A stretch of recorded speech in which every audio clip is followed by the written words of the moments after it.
HPPSC paper 1 के लिए आज हम अपना नेक्स्ट प्रीवियस ईयर क्वेश्चन को डिस्कस करेंगे और यह प्रीवियस ईयर क्वेश्चन भाई 2024 ए सीरीज थी। सब्जेक्ट क्या था? ये था पीजीटी इंग्लिश का। बहुत ही शानदार क्वेश्चन यहाँ पे पूछे गए थे। देखेंगे किस तरीके के क्वेश्चन हमसे पूछे गए थे, आपको कितने क्वेश्चन यहाँ से आते थे, क्या जितना कंटेंट हमने अभी तक पढ़ा क्या वो हमें याद रह भी रहा है, क्योंकि अब आपको सिर्फ करनी है प्रैक्टिस प्रैक्टिस और प्रैक्टिस। फिर आप खुद देखिएगा भाई, इन क्लासेस का जो टारगेट है वो ये है कि अगर हिंदी वाली क्लासेस आप देख रहे हैं तो 10/10 आने चाहिए, इंग्लिश वाली क्लासेस देख रहे हैं तो 10/10 आने चाहिए। और बहुत जल्द आपके लिए फिर जीके और करंट अफेयर भी इसी तरीके से यूट्यूब के ऊपर भाई शुरू होने जा रहा है। तो चलिए बिना वक्त गवाए आज के सेशन को शुरू करते हैं। नमस्कार दोस्तों, आप सभी का आपके अपने चैनल पोस्ट अप्रोच अकेडमी में एक बार फिर से स्वागत है। मेरा नाम नितेश भारद्वाज और आप सभी पोस्ट अप्रोच अकेडमी का एस्पायरेंट्स है। तो आज का जो प्रीवियस ईयर क्वेश्चन है भाई, सबसे पहला जो क्वेश्चन 31 से 40 तक जाएंगे, ये आपकी स्क्रीन के ऊपर रहा। क्वेश्चन पढ़ो। जिस वाक्य में दो समानाधिकरण उपवाक्य किसी संयोजक से जुड़े होते हैं उसे क्या कहते हैं? मिश्र वाक्य, संयुक्त वाक्य, जटिल वाक्य और सरल वाक्य। बड़े ध्यान से सुनना। जिस वाक्य में दो समानाधिकरण उपवाक्य किसी संयोजक से जुड़े होते हैं बच्चों, उसको क्या कहते हैं? ऑप्शन नंबर बी, संयुक्त वाक्य कहते हैं। क्या कहा जाता है उसे? संयुक्त वाक्य कहा जाता है। और ये जुड़े होते हैं इस तरीके के चिन्हों से, और, किंतु। ये वर्ड भी आपको याद रखने, कई बार सेंटेंस से बना के दे देगा वो, तो इस तरीके की चीजें अगर आपको याद होंगी तो ज्यादा अच्छे से आपको पता चलेगा। और, किंतु, परंतु, तथा, एवं। और मैं चेक कर लेता हूं कोई और छूटा तो नहीं, क्योंकि हर एक वर्ड आपको पता होना चाहिए। और, एवं, तथा, या, हाँ भैया, अथवा।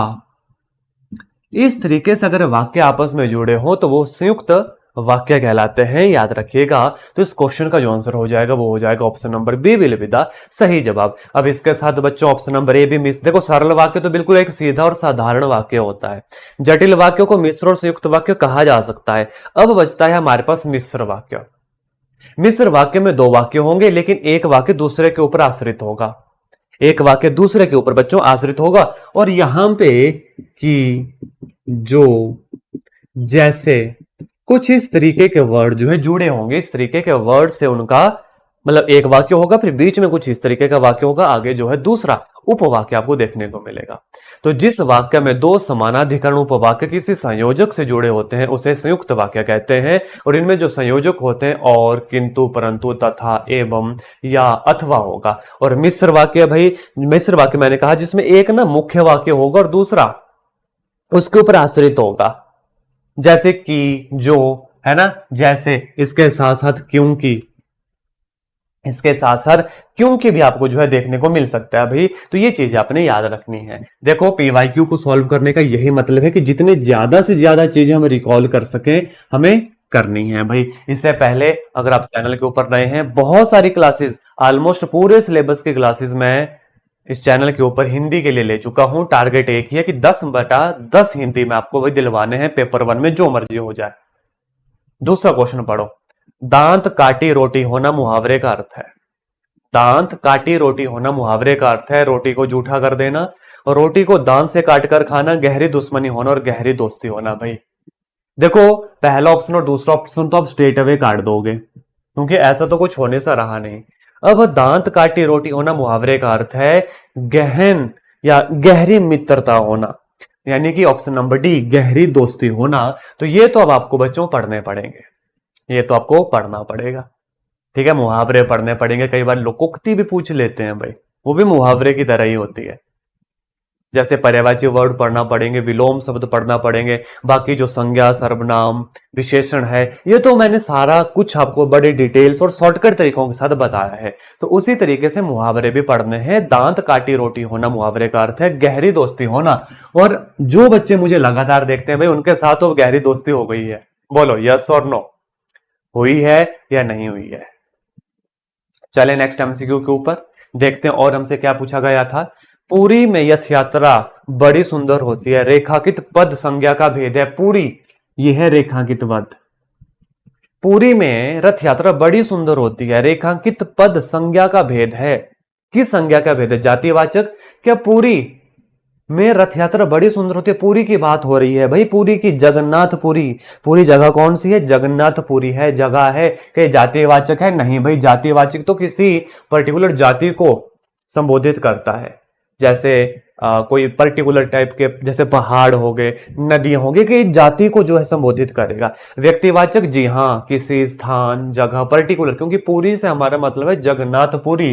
तो ऑप्शन नंबर बी, यानी कि व्यक्तिवाचक विल बी द सही जवाब। भाववाचक आप अच्छे से जानते हो, और द्रववाचक संज्ञा भी आपको पता है, जिसमें नाप तोल का बोध होता है, वो हमारी द्रववाचक संज्ञा कहलाती है। तो देखो भाई, अगर आपने मेरी परीक्षा वाली बेसिक क्लासेस अगर लगाई है और डेली अगर ये प्रैक्टिस कर रहे हैं भाई, इज दैट क्लियर? अगर जैसे आज ये क्लास आ गई PYQ 6 आया, इसके साथ अगर प्रीवियस ईयर क्वेश्चन जो पीछे वाली मेरी क्लासेस भी हैं PYQ की, और नॉर्मल जो क्लासेस भी ली है मैंने टॉपिक की, उनको भी अगर बार बार देखते हैं, आप देखिए कैसे मजबूती बनती जाती है। और हिंदी वाली क्लासेस का पूरा टारगेट है भाई 10/10, एक कम नहीं चाहिए, एक कम नहीं होना चाहिए। इस तरीके से हम पढ़ रहे हैं। जैसे अलंकार, उत्प्रेक्षा अलंकार का उदाहरण है। अब आप बोलोगे सर अलंकार तो आपने करवाए नहीं, तो पहले तो एक बात मेरे ध्यान से सुन लेना। मैंने आपको मेडिकल ऑफिसर का एग्जाम भी करवाया था, है ना, इससे पीछे वाला PYQ नंबर 5। मैंने आपको डेंटल ऑफिसर का भी करवाया था। उनमें अलंकार, संधि विच्छेद, ये वाले टॉपिक नहीं है भाई। और ये 2024 वाला PYQ था। और मैंने कहा था ये जो मैंने 3 टॉपिक छोड़े हैं, हम सेफ्टी पर्पज के लिए इनको जरूर पढ़ेंगे, इनको जरूर पढ़ेंगे, लेकिन पहले PYQ कर लेंगे। बहुत जल्द मैं आपके लिए समास लेकर आऊंगा, अलंकार लेकर आऊंगा, ठीक है, और संधि विच्छेद भी लेकर आऊंगा, ताकि अगर इन केस कहीं एग्जामिनर ने ऐसा भी क्वेश्चन डाल दिया, क्योंकि ये PYQ 2024 के पेपर हैं भाई, PGT कमीशन के, और पेपर 1 है, तो हम कैपेबल होने चाहिए। और 3 दिन लगेंगे, 3 छोटी छोटी क्लासेस आएंगे। अब मैंने इसके बारे में भी काफी बार आपको बता चुका था अपने PYQ में, उसी से मैंने क्लियर करवा दिए थे। आल्दो मैं क्लास लेकर आऊंगा। तो उत्प्रेक्षा अलंकार का उदाहरण क्या कहा है मैंने, सारे पढ़ो। रति रति शोभा सब रति के शरीर की। ऑप्शन ए है, ऑप्शन बी है, ऑप्शन नंबर सी है, ऑप्शन नंबर डी है। तो पहले तो उत्प्रेक्षा अलंकार के लिए मैंने एक शॉर्टकट बताया था, याद करो। याद है क्या? इसमें आपको ना इस तरीके के वर्ड दिखते हैं, मनु, मानो, जनु, जानो। देखो भाई, मैंने जितनी भी क्लासेस लगाई हैं, सब में शॉर्टकट ट्रिक्स बताई हैं, सब में शॉर्टकट ट्रिक्स बताई हैं, ताकि एग्जाम में 100% मार्क्स बने। तो ऐसे वर्ड देखो, उत्प्रेक्षा अलंकार के कहा है, सिर फट गया, उसका वही मानो। बस इस तरीके के वर्ड आपको छांटने हैं, आपको इनके मतलब से कोई ये नहीं, क्योंकि देखो भाई, अब इसके मतलब समझना तो बहुत डीप हो जाएगा, है ना। वो भाई जिनका क्या बोलते हैं, हिंदी पर्सनल सब्जेक्ट है, वो पढ़े। बाकी अदर सब्जेक्ट वाले भाई, आपका क्वेश्चन ठीक होना चाहिए, जैसे मर्जी ठीक हो। इसके लिए शॉर्टकट भाई कुछ कुछ वर्ड मैं बताता हूं, जैसे मनो, मानो, जनु, जानो, इस तरीके के वर्ड आते हैं किसमें, उत्प्रेक्षा अलंकार में। अब रति रति शोभ सब रति के शरीर की। अब रति रति एक वर्ड बार बार आ रहा है, और मैंने आपको बताया था कि जब एक वर्ड बार बार आता है और उसका 2 तरीकों से यूज होता है, जैसे रति रति शोभ सब रति के शरीर की, वर्ड एक है यानी मीनिंग 2 निकलते हैं, तो उस टाइप के ये जो अलंकार होता है, ये कैसा होता है, ये यमक अलंकार होता है बच्चों। ये कैसा अलंकार होता है, ये यमक अलंकार होता है। कौन सा होता है, यमक अलंकार। ऐसा कोई और भी है, जैसे काली घटा का घमंड घटा। यहाँ पे घटा का मतलब माइनस करना, घटना हुआ, और यहाँ पे काली घटा मतलब काले बादल हुआ। तो काली घटा का घमंड घटा, जब पूरा पूरा वर्ड रिपीट हो रहा है 2 बार और 2 मीनिंग निकलते हैं, तो ये कौन सा है अलंकार, ये हमारा यमक अलंकार है। ऐसे ट्रिक्स मैंने बताए थे। और एक और ट्रिक्स है भाई, जैसे सुरभित, सुंदर, सुखद, सुमन। देखो सु सु सु सु, ये एक पर्टिकुलर वर्ण बार बार जब रिपीट होता है, तो ये किस तरीके, ये अनुप्रास अलंकार कहलाता है। ये कैसा कहलाता है, ये अनुप्रास अलंकार कहलाता है। याद रखना, ऐसे ट्रिक्स बताऊंगा और इसकी प्रॉपर एक क्लास भी लेकर आऊंगा भाई। उत्प्रेक्षा अलंकार जिसमें ऐसे वर्ड आपको दिख जाए, यमक अलंकार जिसमें पूरा पूरा वर्ड बार बार रिपीट होता है और उनके अलग अलग मतलब होते हैं, जैसे काली घटा का घमंड घटा। लेकिन अगर मान लो कई बार हमें समझ भी ना आए लाइन, क्योंकि ये जो अलंकार वाली लाइन होती है थोड़ी पोइटिक लाइन होती है, समझने में बड़ी दिक्कत आती है, तो बस इस तरीके से याद रखो। जैसे एक वर्ड बार बार आया, जैसे रति रति सब रति के शरीर के, ये भाई सारे यमक अलंकार। अब अनुप्रास, वहां पे एक पर्टिकुलर वर्ण बार बार रिपीट होगा, जैसे देखो सु सु सु सु, अलग अलग जगह आ रहा है ना, तो इस टाइप का फिर हमारा जो अलंकार होगा वो अनुप्रास अलंकार हो जाएगा। Is that clear? तो देखो टॉपिक पढ़ाने से पहले भी मैं बीच बीच में आपको सारी चीजें बता रहा हूं कि कैसे आपको ये ट्रिक्स याद रखनी है, और अगर ये ट्रिक्स अभी अभी नोट डाउन कर लो, बहुत काम आपके आने वाली है, सच में बहुत काम आपके आने वाली है। चलो भाई आगे, आध्यात्मिक का विलोम है। ऐसे तो मैं विलोम शब्द भी आपको पीडीएफ में दूंगा, अच्छे से पढ़ने को दूंगा, लेकिन फिर भी भाई आध्यात्मिक का, आध्यात्मिक भी आत्मा से रिलेटेड है ना, आध्यात्मिक तो ऑब्वियस ये बात है संसारिक चीज अब होनी चाहिए, दैट इज भौतिक हमारा। Option number C will be the विलोम शब्द। अब परलौकिक है तो इसका विलोम शब्द क्या हुआ? लौकिक हो गया, है ना। तो बाकी शब्द का भी आपको पता होना चाहिए। पारलौकिक का विलोम शब्द लौकिक हो गया। काल्पनिक का भाई ये वास्तविक हो गया, काल्पनिक का क्या हो गया? वास्तविक हो गया। तो ये भी आपको पता होना चाहिए। और पराभौतिक ये कुछ नहीं है भाई, ठीक है, इसका कोई विलोम शब्द नहीं है। परलौकिक का लौकिक, हमारा काल्पनिक का वास्तविक हो गया, भौतिक का हमारा क्या है? आध्यात्मिक है, क्योंकि भौतिक मतलब माने की संसारिक चीज है, और आध्यात्मिक माने की आत्मा से रिलेटेड चीज है। चलें आगे, नेक्स्ट एमसीक्यू के ऊपर लेकर चलूं भाई, बोलो चलें। और एंड में आज की देखो थोड़ा टफ क्वेश्चन है, तो मुझे आपका स्कोर भी जानना है, तो कमेंट में अपना स्कोर जरूर लिखिएगा भाई, ऐसे बात नहीं बनेगी। कमेंट में अपना स्कोर जरूर लिखिएगा। डैश मां मुझे बहुत प्यार करती है, रिक्त स्थान की पूर्ति गुणवाचक विशेषण के लिए उचित विकल्प। गुणवाचक, मेरी मां, अरे नहीं भाई ये कैसा गुणवाचक हुआ जो विशेषता गुण बताए? हमारी मां नहीं भाई, तुम्हारी नहीं भाई, बचा एक ही option number D, that is प्यारी मां, मुझे बहुत प्यार करती है, ये हुआ गुणवाचक विशेषण। तो option number D will be the सही जवाब फॉर दिस क्वेश्चन। ये तो मुझे लगता है सभी बच्चों का बिल्कुल सही होता, सभी बच्चों का बिल्कुल सही होता। और मेरी, हमारी, तुम्हारी ये क्या है भाई? ये सार्वनामिक और संबंध सर्वनाम है, ठीक है, ये गुणवाचक के गुणवाचक विशेषण नहीं है। चलो आगे, और अच्छे से बताइए मैंने ये चीजें आपको सारी बड़ी डिटेल से। नए एस्पायरेंट्स हो, पहली बार इस चैनल के ऊपर आए तो आज ही चैनल को सब्सक्राइब कर लो और इससे पहले वाली सारी क्लासेस को देखो, सारी मतलब सारी। कुलीस शब्द का अर्थ कुलीन, कुल, परिवार, कठोर, कुल का ईश्वर। अब कुल का ईश्वर तो हो गया परिवार का भगवान, है ना। कुल का ईश्वर क्या हो गया भाई? परिवार या कुल का भगवान, या कुल का भगवान लिख लो भाई, ईश्वर भगवान, ठीक है। शब्द का अर्थ पूछा है कठोर, कठोर वज्र, ठीक है, कठोर चीज, हार्ड। तो कुलिस शब्द का अर्थ क्या होता है? कुलिस शब्द का अर्थ होता है कठोर, बच्चों याद रखना। तो हमारा आंसर जो होगा वो क्या होगा? Option number C will be the सही जवाब फॉर दिस क्वेश्चन भाई, कठोर वज्र हमारा। अब कुलीन क्या होता है फिर ये भी पता होना चाहिए। कुलीन होता है जो उच्च वंश में पैदा हुआ हो, उच्च वंश में पैदा होने वाला, उच्च वंश में पैदा होने वाला। कुलीन क्या हुआ? जो उच्च वंश में बच्चों पैदा हुआ होता है, या अच्छे वंश में जो पैदा हुआ हो वो कुलीन कहलाता है। कुल परिवार भाई पूरा का पूरा परिवार, जिसको आप कुटुंब भी कह सकते हैं, जिसको क्या कहा जा सकता है? कुटुंब भी कहा जा सकता है। और कठोर, वज्र और कुलीस ये एक ही वर्ड है भाई। कुलीस का अर्थ हो गया कठोर, और हमारा कुलीन का मतलब हुआ उच्च वंश में पैदा होने वाला, अच्छे वंश में पैदा होने वाला, और हमारा कुल परिवार हो गया कुटुंब भाई, कुटुंब। चलो भाई, मुझसे इतना नहीं सहा जा सकता रेखांकित क्रिया का प्रकार है।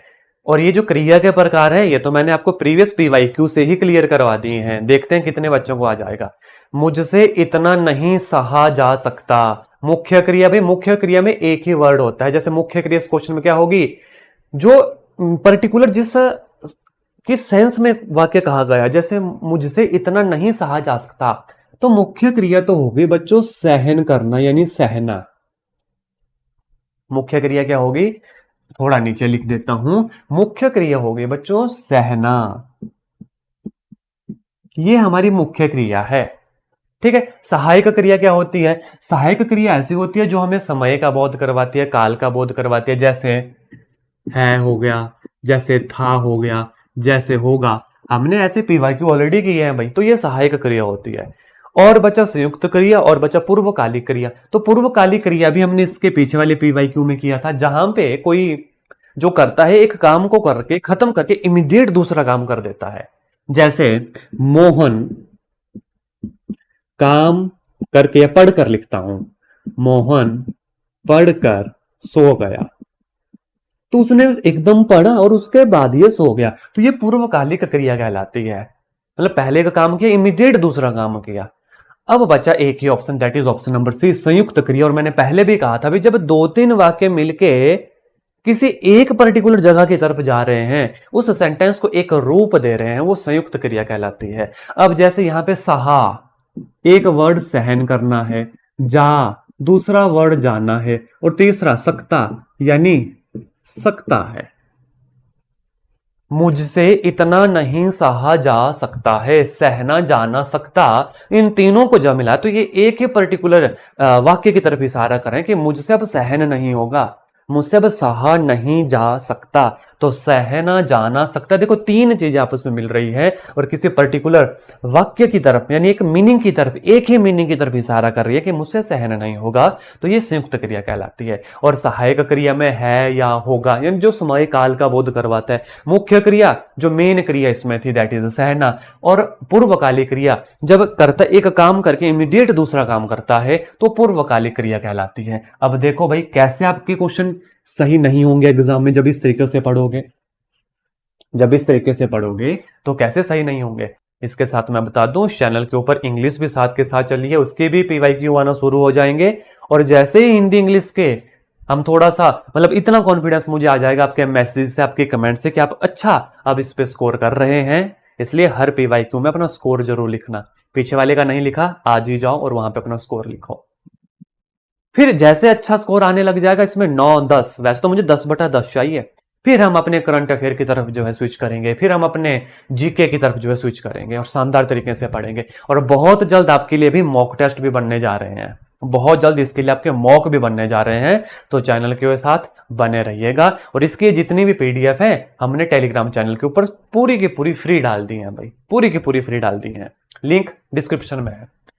प्रातः काल सैर पर जाया करो, पद परिचय की दृष्टि से रेखांकित पद क्या है। प्रातः काल यहां पे जो है अंडरलाइन होगा, ठीक है। संज्ञा है, विशेषण है, क्रिया विशेषण, सर्वनाम है। प्रातः काल भाई समय का बोध करवा रहा है हमें, संज्ञा विशेषण कुछ नहीं है। प्रातः काल ये क्रिया विशेषण है बच्चों, क्रिया है।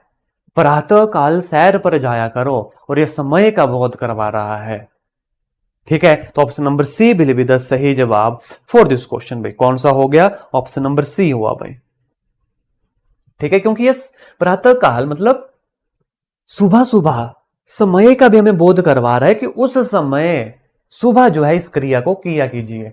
तो क्या है ये, क्रिया विशेषण है। Option number C will be the सही जवाब for this question. Next question, question number 39 हो गया ये, ठीक है। क्वेश्चन नंबर 40 देखो, यह तो स्वयं अपनी बातें किसी को नहीं बताती, इस वाक्य के आधार पर कौन सा पद सर्वनाम नहीं है। यह, अरे भाई ये तो सर्वनाम है, यह वह, कैसा सर्वनाम है यह वह, कोई बताएगा मुझे। यह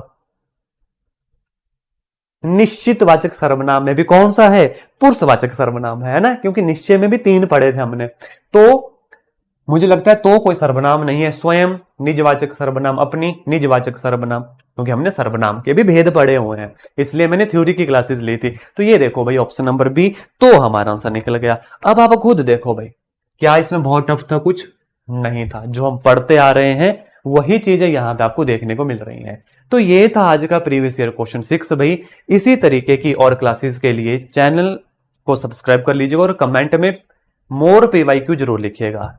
बहुत जल्द जीके करंट अफेयर की क्लासेस भी आना शुरू हो जाएंगी, आपके लिए मॉक भी जो है बनाए जा रहे हैं, बहुत अच्छा कंटेंट आपको मिलने जा रहा है। एक ही मेरा विश्वास है कि आपका पेपर 1 में कैसे क्लियर करवाऊं, और उसमें भी हिंदी में से इंग्लिश में से पूरे नंबर अगर हम ले लें तो कहां पे हमारी बात पहुंचेगी।